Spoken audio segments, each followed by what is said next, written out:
So those 5 female news presenters have been sitting about on their sofa, picking at their arse since March on full pay.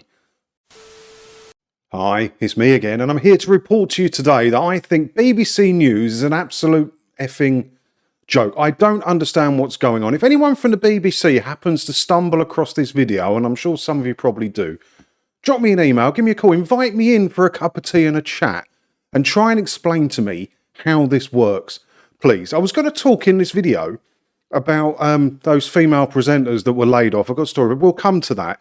But it led me down a bit of a rabbit hole here. And I'm not even going to talk about when I'm saying BBC News is a complete joke. I'm not even talking about some of the reporting they've done in the past, which I'm sure we can all come up with examples of. But looking at these female presenters, which obviously I said I'll come to, I wanted to see who produces BBC News, because I was certain it wasn't made by the BBC that you pay your licence fee to. And a quick Google search will bring you to bbcnews.bbcstudios.com, where it says BBC Studios is responsible for the global commercial operations of BBC News. As a commercial arm of the BBC, we work with brands to create partnerships which connect them with our curious and globally minded audience through bespoke branded content, sponsorship, and advertising opportunities.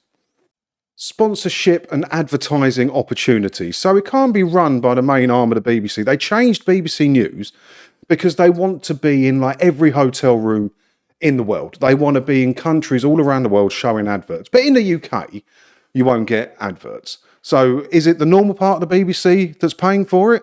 Or is it BBC Studio? If it's BBC Studios paying for it, how are they making any money in the UK when they can't show ads on the news channel? And if it is BBC Studios doing this, then explain this one to me. The BBC salaries. Well, we all see this every year in the news, the BBC salaries, the top paid, highest earners at the BBC. You see, Hugh Edwards on about £435,000 a year. Fiona Bruce on about £395,000 a year. Sophie Rayworth, £365,000 a year. They're BBC News presenters. And if they worked for BBC Studios, we wouldn't know how much they earn, because BBC Studios don't publish the salaries. They don't have to. They're a private commercial company. The BBC that you pay your licence fee to publishes these sorts of things to let you know where your licence fees are going. So those salaries are for BBC News presenters. But then BBC News, it says here, like sponsorship and advertising opportunities. So who's paying for BBC News? Is it part of the BBC that you pay your licence fee to, or is it a private commercial operation? If it's a private commercial operation, you can show ads in the UK, right? But if it is a private commercial operation, how can it be called BBC? Because the BBC wants your licence fee. They want 159 quid a year off your household to survive. 3.7 billion quid a year in total they get, and that's going up this year. It says here, this was one, look, on Wikipedia, obviously the greatest source of information, true information ever. It's here. In 2019, it was reported in an Ofcom report that the BBC spent 136 million on news during the period April 18 to March 19. So 136 million, if that came from licence fee payer funds, which it sure sounds like it does, doesn't it? I mean, again, someone at the BBC, please explain this to me. But 136 million, it says here, it's a big number, is 855,345 television licence fees. Television licence fees.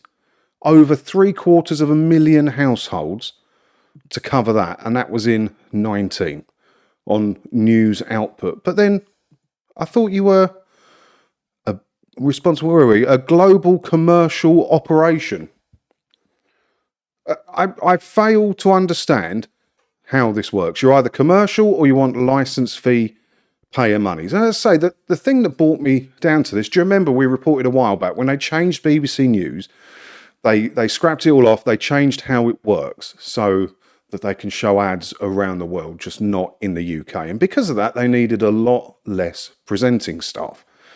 So quite a few people were asked which I thought was absolutely crazy, to screen test for a job. Some of these people that were asked to screen test for a job had been doing the job for years. You've got enough footage of them doing the job. Why do you need for them to screen test?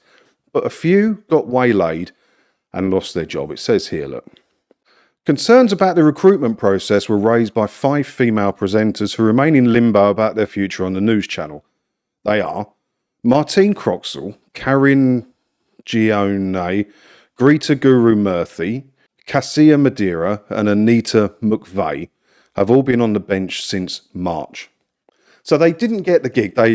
A couple of them refused to screen test. They didn't want to do it. They didn't feel they needed to do it.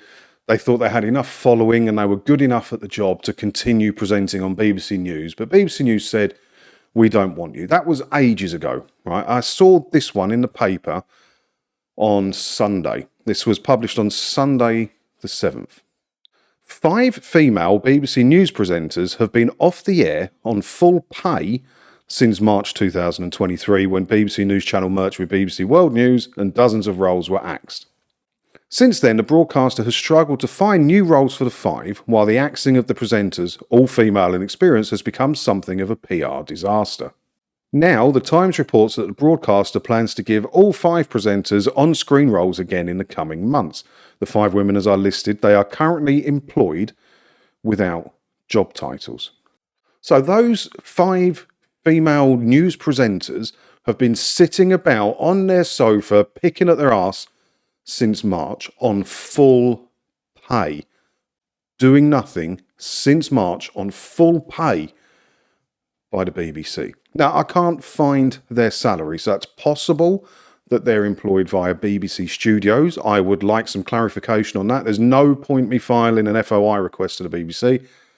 They won't answer me. When it comes to do with anything of money, they don't tell me. And then they've got their standard get out of jail free card, where if it's used for art, literature or journalism, they don't have to answer the FOI. Well, it's clearly journalism, isn't it?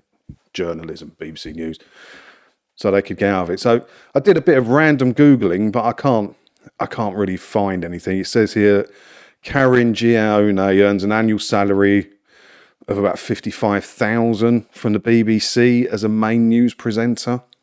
Seems low to me. Seems low, 55,000. It doesn't seem like. It seems like she would get paid more than that. Anita McVeigh, her salary as a BBC News presenter is likely to be around 70,000. More believable. More believable.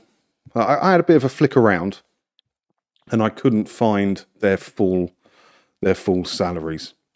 It's tough to find out. And if they are employed by BBC Studios, we'll never find out. If they're employed by the BBC, the part that you pay your license fee to, how do you feel about it if you are or you were, or just your thoughts as a license fee payer, that they have been paying 5 news presenters to sit on their arse and do nothing since March? Yeah, I don't understand a lot how the BBC's commercial units operate. There's more than just BBC Studios, BBC News, there's BBC Productions, BBC Distribution. There's loads. You can look on Companies House. There are a lot of them. And they're all registered from the main London address as the BBC. So they are all under the same umbrella. But they're commercial and they're able to make money commercially, selling shows in the UK, selling shows around the world, making money on a commercial basis. But trading under the BBC name, where in the UK are crying and taking people to court, old people, vulnerable people, that woman with Down syndrome I talked about the other day, taking those people to court for not paying the £159 to keep the BBC alive, whereas they want to make money left, right and centre. And they've got money to waste paying presenters to sit about and do nothing since March. I would love to understand how this works between the commercial companies with the BBC name, which how that's allowed, I've got no idea at all, and the BBC that you pay your licence fee to. I would love to know, and I'd love to be able to tell you. So I say, if someone from the BBC is watching this, please contact me. I won't kick off. I won't do it. I just want to sit and listen and learn about how all this works. Because maybe in my head, I've got it all twisted up and it's actually sweet and innocent. Tell me. Let me know. Do you know? Do you know any more about this than me? I don't understand how you're able to trade commercially under the name BBC, while over here there's a BBC saying, pay us with skin. You're going to lose your local radio if you don't pay us. I don't understand it. So hopefully, I mean, I will never know. There's no point filing FOI requests. My only hope is that someone from the BBC's media or PR team or something reaches out and actually talks to me about it, because I would love to know. But it's a mess. It's a mess, isn't it? Who's paying for these things? And why, whoever's paying for it, have they been paying 5 female news presenters to sit and do nothing since March? Let me know your thoughts about this down in the comments below. While you're down there leaving your comment, don't forget to hit all the buttons as well. Hit the subscribe button, like button, dislike button, whatever you like. Just press some buttons, it all helps. Because if you do that, hopefully I'll get to see you in another video again soon, won't I? Ta-da.